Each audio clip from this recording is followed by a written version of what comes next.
ನಡಿ, ಈಗ ಶುರು ಮಾಡೋಣ.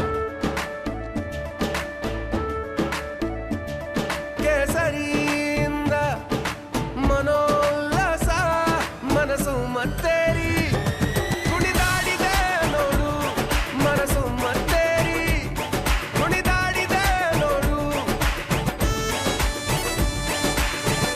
ಕ್ಷಣ ಕ್ಷಣವೂ ಆಚರಿಸಿ ಕೇಸರಿ ಹಬ್ಬ. ವಿಮಲ್, ಬಾಯಲ್ಲಿ ಹೇಳಿ ಕೇಸರಿ. ರೇವಣ್ಣ ಇದ್ದವರೇ ಸರ್, ಪ್ರಜ್ವಲ್ ಕೇಸ್ ವಿರುದ್ಧ ಕಾಂಗ್ರೆಸ್ ಪ್ರತಿಭಟನೆ ಮಾಡ್ತಾ ಇದೆ. ಕೇಸ್ ಬಗ್ಗೆ ಏನು ಹೇಳ್ತೀರಿ ಸರ್? ಸರ್, ಈಗ ಅವ್ರು SIT ನೇಮಕೊಂಡು ತನಿಖೆ ಮಾಡಿಸ್ತೀವಿ, ಯಾರು ಬೇಡ ಅಂತ ಹೇಳ್ಕೊಂಡು ಇದೆಲ್ಲ ನಮ್ಮ ಕುಟುಂಬಕ್ಕೆ 40 ವರ್ಷದಿಂದ COD ಲೋಕಾಯುಕ್ತ ಎಲ್ಲ ನಡೆಸಿರೋದು.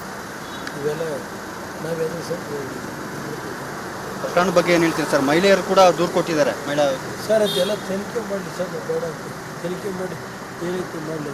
ಈಗ ಏನು ನೋಡಿ ಸರ್, ಈಗ ನಾನು ಯಾವುದು ಉಚ್ಚಾಟನೆ ಮಾಡಬೇಕು ಅಂತ ಕೆಲವರೆಲ್ಲ ಒತ್ತಾಯ ಮಾಡ್ತಾರೆ. ಅದನ್ನು ಪಾರ್ಟಿ ಏನು ಡಿಸಿಷನ್ ತಗೊಳ್ಳಿಕ್ಕೆ ಈಗ ದೇವೇಗೌಡರ ಬಗ್ಗೆ ಏನಾದರೂ ಮಾತಾಡಿದ್ರೆ ಅವ್ರು ದೇವಡಿದ್ರು ಕೇಳಿ ಸರ್, ಬಲ್ಲ ಸರ್. ಇದಿಷ್ಟು ರೇವಣ್ಣ ಅವರ ಹೇಳಿಕೆ.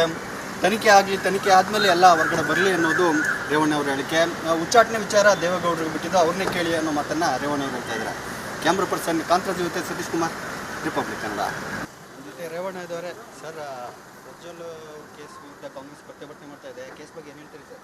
ಸರ್, ಈಗ ಅವ್ರು SIT ನೇಮಕೊಂಡು ತನಿಖೆ ಮಾಡಿಸ್ತೀವಿ, ಯಾರು ಬೇಡ ಅಂತ ಹೇಳ್ಕೊಂಡು ಇದೆಲ್ಲ ನಮ್ಮ ಕುಟುಂಬಕ್ಕೆ 40 ವರ್ಷದಿಂದ COD ಲೋಕಾಯುಕ್ತ ಎಲ್ಲ ನಡೆಸಿರೋದು. ಇವೆಲ್ಲ ನಾವೆಲ್ಲ ಸ್ವಲ್ಪ ಪ್ರಕರಣ ಬಗ್ಗೆ ಏನು ಹೇಳ್ತೀರಿ ಸರ್? ಮಹಿಳೆಯರು ಕೂಡ ದೂರು ಕೊಟ್ಟಿದ್ದಾರೆ. ಸರ್, ಅದೆಲ್ಲ ತನಿಖೆ ಮಾಡಲಿ ಸರ್, ಬೇಡ ಅಂತ ತನಿಖೆ ಮಾಡಿ ಈ ರೀತಿ ಮಾಡಲಿ.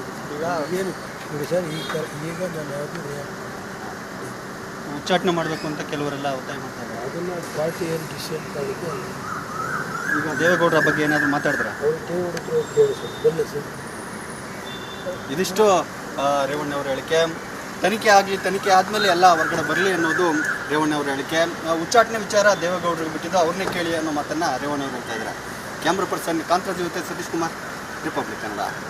ಜೊತೆ ರೇವಣ್ಣ ಇದ್ದವರೇ ಸರ್, ಪ್ರಜ್ವಲ್ ಕೇಸ್ ವಿರುದ್ಧ ಕಾಂಗ್ರೆಸ್ ಪ್ರತಿಭಟನೆ ಮಾಡ್ತಾ ಇದೆ. ಕೇಸ್ ಬಗ್ಗೆ ಏನು ಹೇಳ್ತೀರಿ ಸರ್? ಸರ್, ಈಗ ಅವ್ರು SIT ನೇಮಕೊಂಡು ತನಿಖೆ ಮಾಡಿಸ್ತೀವಿ, ಯಾರು ಬೇಡ ಅಂತ ಹೇಳ್ಕೊಂಡು ಇದೆಲ್ಲ ನಮ್ಮ ಕುಟುಂಬಕ್ಕೆ 40 ವರ್ಷದಿಂದ COD ಲೋಕಾಯುಕ್ತ ಎಲ್ಲ ನಡೆಸಿರೋದು. ಇವೆಲ್ಲ ನಾವೆಲ್ಲ ಸ್ವಲ್ಪ ಪ್ರಕರಣ ಬಗ್ಗೆ ಏನು ಹೇಳ್ತೀರಿ ಸರ್? ಮಹಿಳೆಯರು ಕೂಡ ದೂರು ಕೊಟ್ಟಿದ್ದಾರೆ. ಸರ್, ಅದೆಲ್ಲ ತನಿಖೆ ಮಾಡಲಿ ಸರ್, ಬೇಡ ಅಂತ ತನಿಖೆ ಮಾಡಿ ಈ ರೀತಿ ಮಾಡಲಿ. ಈಗ ಏನು ನೋಡಿ ಸರ್, ಈಗ ನಾನು ಯಾವುದು ಉಚ್ಚಾಟನೆ ಮಾಡಬೇಕು ಅಂತ ಕೆಲವರೆಲ್ಲ ಒತ್ತಾಯ ಮಾಡ್ತಾರೆ. ಅದನ್ನು ಪಾರ್ಟಿ ಏನು ಡಿಸಿಷನ್ ತಗೊಳ್ಳಿಕ್ಕೆ ಈಗ ದೇವೇಗೌಡರ ಬಗ್ಗೆ ಏನಾದರೂ ಮಾತಾಡಿದ್ರೆ ಅವ್ರು ದೇವಡಿದ್ರು ಕೇಳಿ ಸರ್, ಬಲ್ಲ ಸರ್. ಇದಿಷ್ಟು ರೇವಣ್ಣ ಅವರ ಹೇಳಿಕೆ. ತನಿಖೆ ಆದಮೇಲೆ ಎಲ್ಲ ಹೊರಗಡೆ ಬರಲಿ ಅನ್ನೋದು ರೇವಣ್ಣ ಅವರ ಹೇಳಿಕೆ. ಉಚ್ಚಾಟನೆ ವಿಚಾರ ದೇವೇಗೌಡರಿಗೆ ಬಿಟ್ಟಿದ್ದು, ಅವ್ರನ್ನೇ ಕೇಳಿ ಅನ್ನೋ ಮಾತನ್ನು ರೇವಣ್ಣ ಅವರು ಹೇಳ್ತಾ ಇದ್ದಾರೆ. ಕ್ಯಾಮ್ರಾ ಪರ್ಸನ್ ಕಾಂತರಾಜ್ ಜೊತೆ ಸತೀಶ್ ಕುಮಾರ್, ರಿಪಬ್ಲಿಕ್ ಕನ್ನಡ.